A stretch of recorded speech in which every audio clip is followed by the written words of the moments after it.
Yes, today I'm sitting with mayoral candidate. It's Christian CJ, and oh man, it's Christian CJ McCoy. You mind if I call you CJ? Absolutely. All right. For some reason, that's just easier for me. It just It sticks. it rolls off the tongue. Yeah, it really does. And you are running for mayor of Florence. That's correct. This coming election, it's in August, August sometime.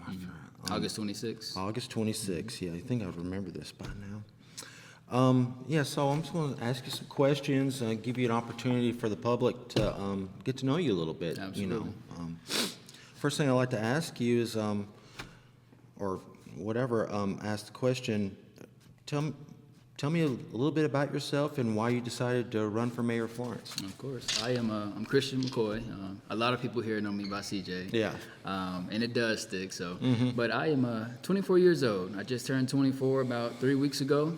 I'm a young father to a 5-year-old daughter, born and raised here, the countryside of Florence. I'm the youngest of 4 brothers, no sisters. I don't know if that's a good thing or a bad thing. It is what it is. It right? is what it is. Yeah. That's right. And I come from a military family. So my brothers, my uncles, grandparents, long lineage of family, military family members.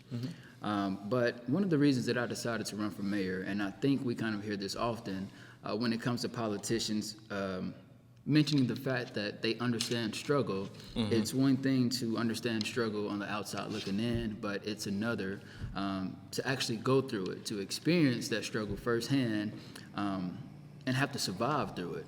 So luckily, for myself, I've had the opportunity to not only go through these struggles, but to make it out and to share my story on a public platform and share it with the city. So it's very humbling and disheartening in the same sense to watch both of your parents, to watch your grandparents have to work multiple jobs, just to keep food on the table, to keep the lights on, but yet you still understand how it feels to open the kitchen cabinet or to open the refrigerator and you still see no food. So it's humbling, but it's also motivational in the same sense because it gives you that drive and that ambition to want to change your circumstances. So despite the fact that, I had to live through these certain experiences that could be unfortunate or negative, however you want to look at it, that's what molded me. It's a culmination of all of my life experiences coming together. And it brought me back here to Alabama. And ever since then, politics has kind of came into the picture. And I made my announcement to run for mayor. And ever since then, I've just never looked back. You said you came back, just to clarify something, you came back to Alabama. You were abroad for a while? Well, I was actually in Texas for a few months, working on a medical smartwatch device, and I went out to Arizona for a few months, doing things in regards to my book. So I published 3 books, and I'm currently working on my 4th, and I was invited to a few public speaking engagements out there, and I speak at juvenile detention centers, I speak at high schools and colleges, all about mental health and simply sharing my life story. So once I kind of got settled out there and started speaking and kind of, I guess just handling business with those teenagers and adults, I wanted to relocate out there, but no matter how much I tried to relocate to a different location, everything continued to pull me right back home. Yeah, I'm assuming you got family and stuff. Oh, yeah. You said you wrote some books. You care to throw out the name of your books? So my first book is called Return to Life. So that's more so of an interactive journal. I actually created that while I was in high school, my senior year of high school. So from the age of 4, from the age of 3, when I lost my dad to gun violence, sports was always my emotional outlet. That's kind of how I got all of my anger, all of my frustration out. So I played sports from the age of 3 all the way through my senior year of high school. And that was my purpose, my identity. That's who I thought I was until the last game of the season came, and I ended up tearing my ACL in the same knee for the 2nd time. And I went from being, one of the fastest in this regional area to completely off the charts. And I decided to withdraw myself from sports. And it was a very pivotal moment in my life where I had to kind of go within and just ask myself, what is it that I'm truly passionate about? What's my purpose? And the more I thought about it and contemplated everything, it hit me. It was writing. I always had a passion for writing, so I picked up a pen and paper, and I just let my thoughts out, and before I knew it, it came into a book. So Return to Life was published my senior year of high school. It's an interactive journal that covers about 52 weeks, and it teaches you new vocabulary words so that the high school students or whoever's reading it can utilize these words, in their conversations. And it also gives you different questions, asks you different questions each day of the week so that you can kind of get all of your thoughts, all of your emotions on paper, so that by the time the end of the year comes, you're able to go back and reflect on all of your progression. So that's Return to Life. My second book I actually published on my birthday, and that is called Introspection. So introspection is all about looking within to find the answers that you need. It's not going to mom, it's not going to your friend and trying to find the answers there. It's actually sitting in solitude with your own self, and it's being able to come up with those answers just by listening to your own intuition. So introspection is about taking a deep dive into yourself to find all the answers that you need. And then my last book is dedicated to my 5-year-old daughter. It's called Windows to Wonderland. So that's a children's book. And Windows to Wonderland is all about allowing children to not only imagine a world that they want to live in, but it's also about creating that world. So essentially, the main character in that book, it's a boy and a girl, but the girl, it is my daughter. And it's just something for her to look back on, as she grows older and understand that this is who my dad was, this is how he was able to kind of articulate all of his creativity and kind of harvest that to serve this family, to serve this community. So I want her to be able to look back on this, when she has children and a family one day and understand that my heart lies within my family, but also within this community as well. Cool. Yeah, I didn't realize you wrote books. You just mentioned that now. I was like, well, yeah, let's talk about that. Yeah. Well, thanks for that in-depth answer there. Of course. I would like to ask now, what would you think? What's the best way of saying this? What would you say that makes you different from the other people running for mayor, other candidates? Well, aside from the obvious thing, I think my age, I mean, you can talk about the obvious or the not so obvious. Okay, well, let's start with the obvious. Right. So the obvious is my age. I am the youngest in this race, and if or when I happen to step into the mayor's office, I would make history as the youngest and the first African-American mayor in the city of Florence. So that's the most obvious thing, and I want to address that and make it clear that my age, me being 24 years old, is not going to be the detriment of the city or the livelihood of the people that I serve. It's one thing to measure success based off of experience, the amount of years that you have in one particular position. And it's another thing to measure success based off of the results, the impact, the value that you add to the community. And time again, from the age of 14, 15 years old, all the way until my adulthood, I've continued to lead with my actions and show people that my age is not a barrier, it's not a hindrance.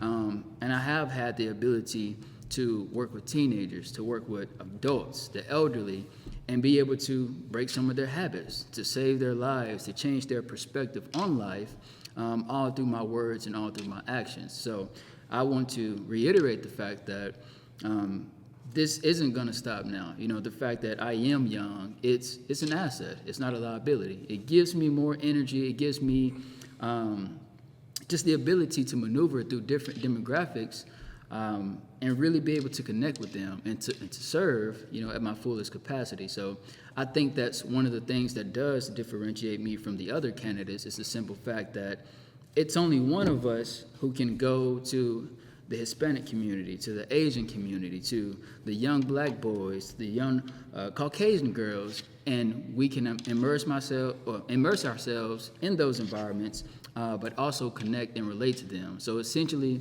I have the ability to speak the language wherever it is that I go and whoever it is that I serve. That's always been a skill of mine that I've continued to utilize in the best way possible. So that's really what sets me apart, is that these aren't just false promises. It's not just words of hope. It's me leading with actions. It's me being proactive, and it's me continuing to lead the way as I've been doing these prior years. Cool. Okay. I think that answers that. Anything else you would like to say of the difference? Yes. So one of the initiatives, my main focus actually is something called Plan 256. Plan 256 is about creating 256 new jobs within my first 2 years in office. Now, some people say that's kind of crazy. Some people say it's fairly manageable. Governmental or non-governmental? Governmental. Okay. Well, right. maybe a mixture of both, actually. Okay. All right. And that's another important factor is just being able to balance those things. It doesn't always have to be governmental. It doesn't always have to be non-governmental. But how can we blend the two together to kind of balance, everything within the city? So my 4 policies as of now is infrastructure, it's economic development, it's public safety, and education.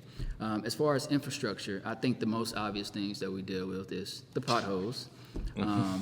That's, something that we deal with on a day-to-day basis, but also transportation. I had the opportunity to sit down with numerous community leaders here in Florence, and one of the key concerns, aside from mental health and aside from homelessness, was transportation. No one has touched it, no one has addressed it for whatever reason. So I kind of took matters into my own hands. And within these conversations, you have, a few residents who feel that we have NACOG, which is kind of like a transit system, but there are much more. But some individuals feel that NACOG is sometimes unreliable. So I said it's one thing for me to take your own personal opinion, which I fully respect, but it's another for me to take a fact and actually experience it for myself. So for about 3 or 4 months now, everywhere I go, I take NACOG. And, once I step onto the bus, I'm kind of taking mental notes of everything, the condition of the interior, the condition of the exterior, their reliability, their punctuality, kind of like the dialogue between the driver and the passenger. Anything that I can think of that I could possibly, bring to the attention of the directors of NACOG, I think about it. I write it down and I address it. And so that's something that I've been working on now is being able to provide transportation for those who need it. A lot of the passengers are on dialysis. And if anyone knows something about dialysis is if you miss your appointments, that's detrimental to your health. So not only should we prioritize those individuals, but keep in mind that we have international students here from UNA who may not have a vehicle. And you have people who may just fall on hard times and they just don't have a vehicle. So I just have to factor in all of these different components and see how I can take this piece, and pull it all together so that we can improve NACOG and provide that public transportation for the city of Florence. I have to say, while you were explaining that, I was trying to imagine Andy Betterton riding the public transportation, checking it out. I just don't think that would happen. That's just where You never know. I gotta laugh at you. Yeah. Yeah, it's laughable, right? Yeah, No, I think that's commendable. You're getting in the trenches. Absolutely. What's your I guess this could be as long or short as you want, I guess. Your vision for Florence.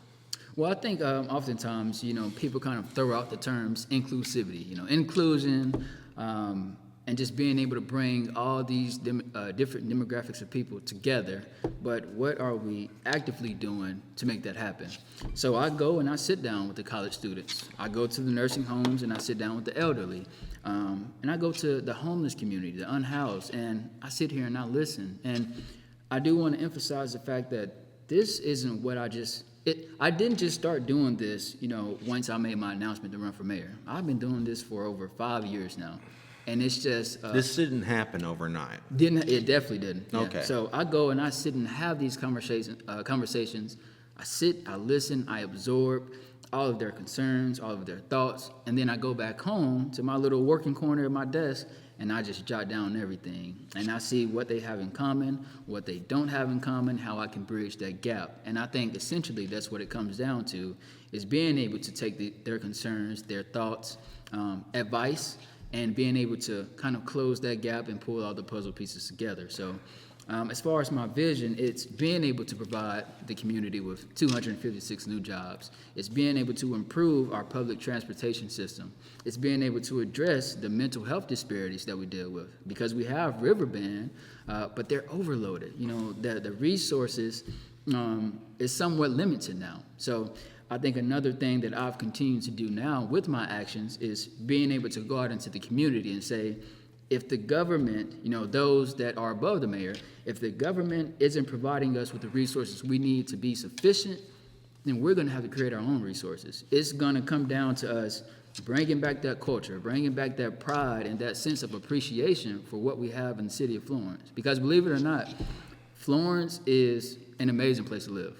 And I will say this from Alabama all the way to Arizona. This is an amazing place to live, and we have so many gems throughout this city, but it's gonna take someone being able to step up in a leadership role and represent this city and bring all the attraction back here to Florence so that we can, you know, sell ourselves. And I think that's what it comes down to as far as being mayor. Who do you have representing your city, and how well are they doing their job as far as representing the city, but also listening to the concerns and the voices of the people here? So I've been actively reaching out to different residents in the city and community leaders, and just seeing how we can all get on one accord and stay on the same page, so that we can improve the resources we have and continue to add on to that existing foundation. All right, cool. I'm gonna ask you a bit about transparency, because that's something the group that I run, Alabama Open Meetings Project, and a lot of my activism is centered around governmental transparency. I feel like the way our city's run, especially our current mayor, is not very transparent at all. I mean, hell, he even went as far as to block Facebook comments on the city council live streams and stuff. So I'm going to ask you a bit about, like, what are your feelings about governmental transparency? How are you willing to promote it? Are the citizens going to be able to have access to you and the government a little bit more than they do now? It seems to me that our local government's they shut themselves out from the public as much as they legally can. Oh, yeah. And I was just wondering what your opinion is on that, and would you be able to change that? Well, let me tell you now, transparency, it's neck and neck with accountability. Yes. As far as being transparent, that's something that's my top concern. Because if you have people who are living through these daily struggles and they're voicing it to the local government and it's continuing to not be addressed, their voices aren't being heard, and you try to receive information of what's going on, you know, why aren't they addressing my concerns time and time again, and then you figure out that maybe something has been going on behind closed doors, and it kind of shocks you. Does that promote trust? Exactly, right. So that's another big thing. So what are we doing as a local government, as a community, to hold these people accountable? You know, and if we aren't doing anything, then maybe that's the issue that we need to address. But again, this, you know, running for mayor and being in this position, it's not about making sure that everybody loves you.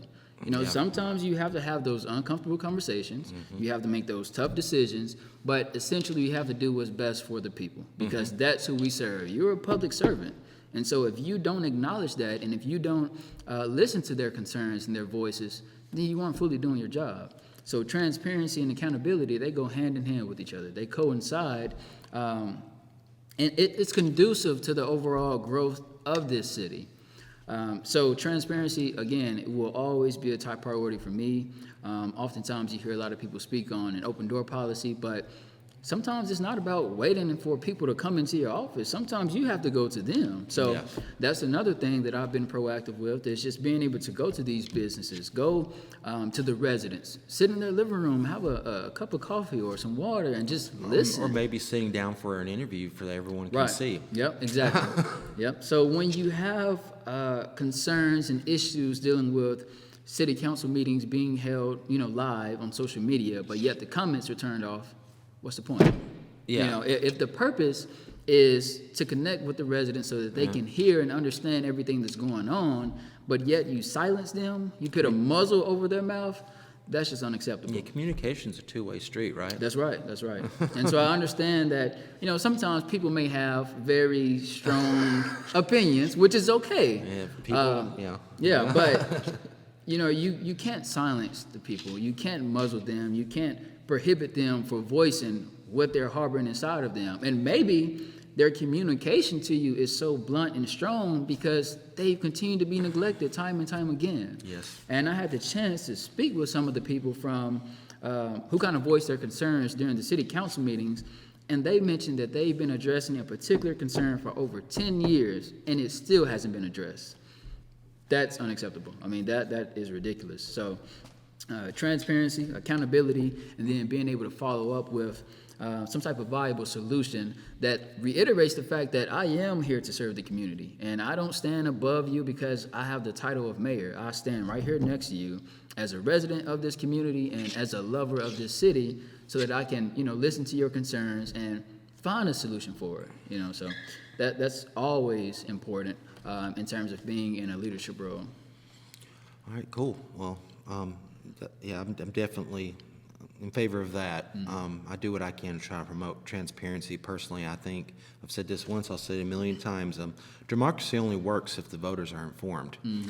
And if the voters don't know what's going on, then what do they, Right. how can they vote Right. Yep. with a, how can they make an informed vote if they don't know what's going on? That's exactly right. Common sense, but, common sense is not necessarily super common. See how we're doing on time here. We're doing great on time. Something I'm gonna. There's one topic in particular that resonated with me. The first time I heard this from you is whenever I asked this. As a question I asked you during your I don't know what your campaign starting. Was it the meeting, kickoff? The kickoff, Okay, yeah. I was looking for the word, the campaign kickoff at Pickett Place. Right. I asked you about any policies in particular, and you brought up homelessness. Oh, yes. Oh, I have to throw this out here. This interview is not about me, but I couldn't help but resonate. I've been homeless before for years. I was like a homeless drug addict. It wasn't in Alabama. This is off in California and stuff. So I definitely resonate when he was speaking earlier about, like, there's one thing to be the outside looking in. There's another thing to be in there. To go through it. Right. And I feel like that shaped me as a person. It was there was a lot of I try to be as accountable as I can. I made my own decisions, and I slept in the bed that I made. That's right, yeah. I was older than you before I even began this. Even though I had a pretty troubled start before that, but this is not about me. The reason I'm bringing this up is, I've mentioned this before. I hear people talk about local homeless stuff, and I look at the organizations. And the first thing I ask them, I'm like, how many people work for you that's been homeless before? Right. Yep. I think if you know what I'm getting, because there's one thing of like going to school and analyzing it through a clinical sense. There's another thing to actually experience Exactly. it. And I try to tell people, if you really want to know if you're really serious about wanting to know what's going on, just go off in the streets for a couple weeks. Yeah. Just a couple of weeks. It's hard to explain. Like I cannot explain what it's like, much less a couple of years. To some people, and there's nuances to it, and how it's real. I think I get very frustrated. This is me. Maybe this is a cynical part of me. I'll get to you in a second here. No, take your time. I'm just wondering how you feel. The reason I'm telling you is how you feel about it. When I hear people, it's like, we will get homeless, we'll house them for a couple of weeks, give them some clean clothes, and put them off to work. Yeah. And I just laugh. I'm just It is. I'm just like, yeah, that's just gonna fix it right up. Right. Like if it was that simple, they wouldn't be out there in the first place. I think people have to realize just how much suffering and psychological torture it is to put yourself through that. And still people will endure that because I feel like a lot of it's just people who are like a circle trying to fit through a square hole. And Exactly. They fell through the cracks through society for whatever reason. That was my story. And it's not that simple. I think if people, outside of severe mental cases and stuff like that, a lot of people could get their stuff together if they wanted, if They they had felt some guidance. yeah, had some guidance, or if they felt like they were part of the community to begin with. For me personally, I was just like, I'm never going to fit in. I'm gonna stop pretending I even join society. I'm gonna be outside of it.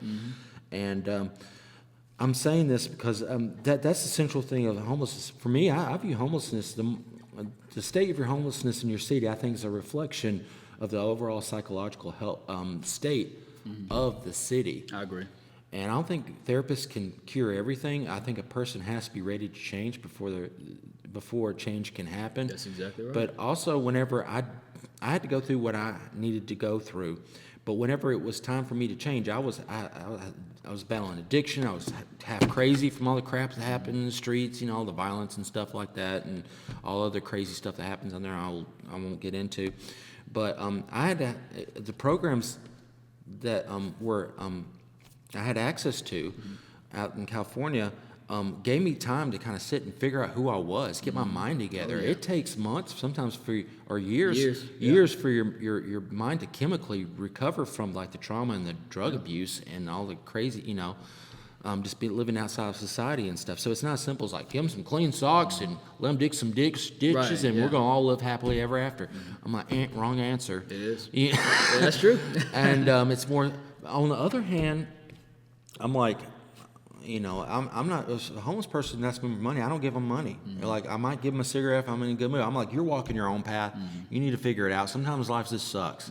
Yeah. But what I don't do is I don't judge them. I'm like, listen, you're on a funky patch. I don't know what your story is, but I'm not responsible. You're adult, and I'm not going to babysit you. And also there's different homeless people. There's people actually trying to get better. There's people that are just just are never going. Yeah. So sometimes more programs will just increase more homelessness. So it's a nuance. That's the reason I ask if people have been homeless before, because you kind of need to know the bullshitters from the people trying to. So enough of me talking. I was just wondering a response to any of that. Well, let me piggyback off of that. All right. As you say, kind of going back to what you mentioned and what we both agree on is a simple fact. It's one thing to learn in a clinical setting that this is what a homeless person is, this is what they kind of deal with. But when you're actually in survival mode, psychologically, when you're in survival mode, living like an animal. Exactly. It's a different story. Yeah. And it rewires your mind. But also in the same sense, once you make it out of that position, it gives you this tenacity and just, I feel like I gained something from all that. Yeah. So it's all about being able to transmute that pain, that emotional suffering, that physical pain, transmute that into something positive and meaningful, and kind of pour it back into those who may be going through it or to the people who may not understand what you had to endure. And so another thing that I've been actively doing is going back to my sports journey. When I was in the 9th grade and I moved up to varsity football, as a young football player, I went to the person who started, and I asked them, what can I do to get where you at? How can I train and improve my skill set so that I can eventually become a starter? So right now, as I'm running for mayor, I've been reaching out to different organizations, California, up north, different cities, different states, who have very effective and efficient programs addressing the unhoused community, and I'm jotting down everything that they're doing and seeing how I can apply it to Florence. I've done outreach to different programs and organizations in Huntsville who said that if you just tell them, you're ready, they'll come down here and they'll set up their own organization here in Florence to serve the homeless and unhoused community. But again, a part of that is being able to understand exactly what they go through. And I've had the chance to sit down with some of the community stakeholders, and we all kind of brainstormed, if we analyze the entirety of the unhoused community that we have here in Florence, how many of those individuals can we take without plugging them into any type of substance abuse programs or mental health programs? How many of them can we take and reintegrate them back into our local workforce to kind of get them that stability that they need again? And we threw out a few different percentages, but again, it was a very surprisingly high number of individuals who just needed guidance. They just needed someone to say, hey, we can take you to this organization that's accessible to you, and we can just get the ball rolling.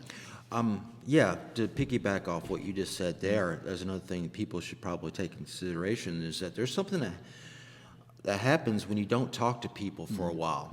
And you get out there and you get kind of not very presentable, Yeah. and more you're not presentable, the less people are going to talk to you. That's true. And that kind of starts a negative feedback loop. And like you said, sometimes they just need someone just to talk to them like they're a person, Yeah. not like they're a pest, and also not like they're a baby either. Right. You know, you got to be real. Treat them like adults. That's what I'm saying. And my personal thing for the local, what's the best way of saying this? I think we should. A lot of people don't think we're not responsible for them. I think people who are raised here, went through the school system here, and fell through the cracks and stuff like that. That every person in the city does have a responsibility. Absolutely. To try to help them as much as is prudent. I'm afraid of starting too many programs where you get a lot of people from surrounding areas just pouring in. How you divide that line, because you said you talked to some cities in California, and I live in San Francisco, is like known for homelessness and stuff, and they overdo it. They throw $1 billion in the homeless thing, and all it does is just attract more. Yeah. But it's a fine line. I like to tell on a societal level, everyone in Florence, that someone who grew up here and for whatever reason, because of the nature of the city or their own, and their own choices, of course, they fell through the cracks, that you do have a responsibility to them as a society, because we let them down as children. But as far as like other people coming from other places, like, I don't know, we shouldn't, I'm not really down with that. Yeah. Does that make sense at I all can to agree. you? Yeah, and that can kind of get overpopulated here, and it can just, Yeah. it's a double-edged sword when you address issues like this. Yeah. But I also think it's important that, like you said, we sit down and we have those conversations with them. Because I'll be honest with you, David, I sat down, for these past few years, I've sat down with probably hundreds of unhoused individuals, and some of them gave me the best wisdom and advice I ever received in my life. And so it's just about being able to look through their current circumstances and situations and understand that at the end of the day, this is somebody's dad, this is somebody's grandmother, auntie, who maybe just fell on hard times, and all they need is a conversation to kind of reignite There's that different flame. kinds of homeless people. You have good, you have angels and you have demons out there. Just throwing it out there. They both exist. I've seen homeless people victimize other homeless people and stuff. But you also have some people out there that'll give you the last dollar even though they don't have a place to live. That's true. So it's a case. I think it definitely should be a case by case basis. Right. Like the bad eggs can make the rest look really, really bad. That's right. So I just really wanted to I couldn't help. Oh no, I mean, But to get into that, Right, I've been right. meaning to talk to you about that. I might as well do that here. It's one thing we do have in common. The election's coming up in August. You're running for mayor. Let's see how we're doing on time here. We're doing still pretty good on time. It doesn't have to be super long. I can't really think of anything to ask. Is there anything else that you wanted to talk about? Nothing in particular, but I will make it known that as far as me being accessible and being receptive to new ideas, new suggestions that could benefit the city, I'm always open to it. That's something that I've always been very fond of, is being able to take someone's criticism, positive or negative, and be able to kind of cultivate that and transmute it into something positive. So many people can say, oh, he's 24 years old, he doesn't really have any life experience, he doesn't really know anything. But the truth is, sometimes life experience outweighs what you may learn in the classroom. And that's not taken away from education, but that's just simply saying that there are certain components that you have to, that you receive from being homeless, from being in the cancer center and overcoming a sickness that's completely outside of your control, losing family members to incarceration or to death. These are all different things, life lessons that builds you back up. Even though you may feel broken down, it builds you back up and it changes your entire perspective on life. So I have a strong feeling that pain is a stimulator for growth. Absolutely. Pain can either make you, they say what doesn't kill you makes you stronger, but I feel like too much pain can break people too. yeah, that is true. So it's like a nice balance. It's nice to see you come out from the other side of that. And likewise. And tomorrow's not guaranteed. I hope you stay on this path. yes. I'm trying not to become too cynical and bitter, because that's how I ended up where I was before. But this is my way of trying to make things right too. I grew up here and I kind of fell through the cracks, and I'm just like, let's give people a voice. Right. Not just the I'm not anti-police, anti-firefighters and stuff like that, but I mean, there's just like, these are the only heroes in town. Yeah. I'm like, how about the forgotten factory worker over there? Exactly. It's been busting his butt for years, trying to catch up on bills, might be addicted to painkillers and suffering and stuff like that. I think they're heroes too. And that's more common You than know? a lot of people realize, Yeah. is that you have people who have worked their entire lives Yeah. who have to manage that pain through Yeah. pills, and they become addicted to it. Yeah. And it's kind of like they just get stuck in that cycle. And they're forgotten. Where's their That's right. voice? Yeah, Where's exactly. their voice? And yeah, I hope I didn't input too much of my stuff in. Oh, no, there. I appreciate that. I appreciate that. So, in the same sense, I realized once I kind of did public speaking and travel around the country to do public speaking, I realized just how valuable and impactful your voice is.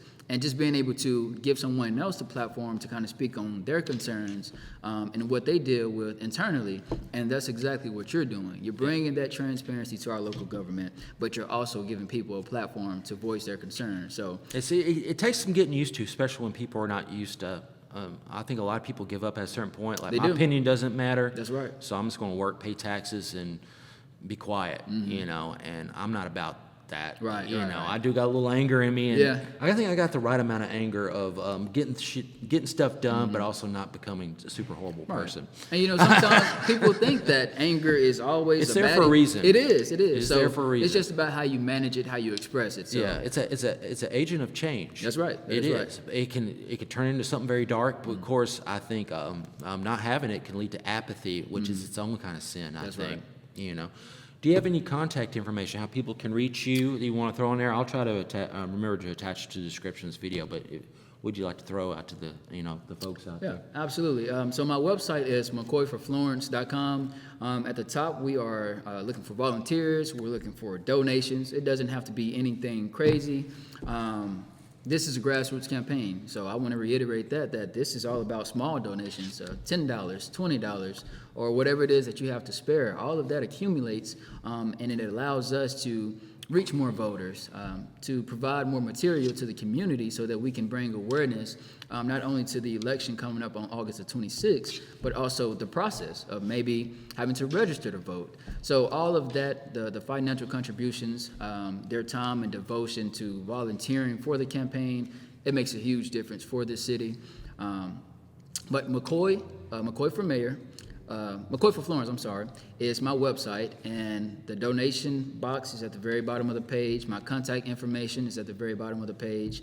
You'll see my email, my phone number, and if you need me for anything at all, I'm always open, always accessible, and always willing to sit down and just have a conversation and see how we can find that common ground and kind of brainstorm. Okay. Before to end this video, I'm thinking, just pretend I'm not here. Okay? Anything you want to say to the people watching right here? Absolutely. And I'll reiterate what I mentioned previously. It's the simple fact that on August the 26th, on Election Day, I'm not here to persuade you to vote for me. I'm here to simply suggest that you vote for the person that you feel is best for this position. Simply because for the next 4 years, your life, your children's life, and the lives of your elderly grandparents will be in the hands of who you vote for.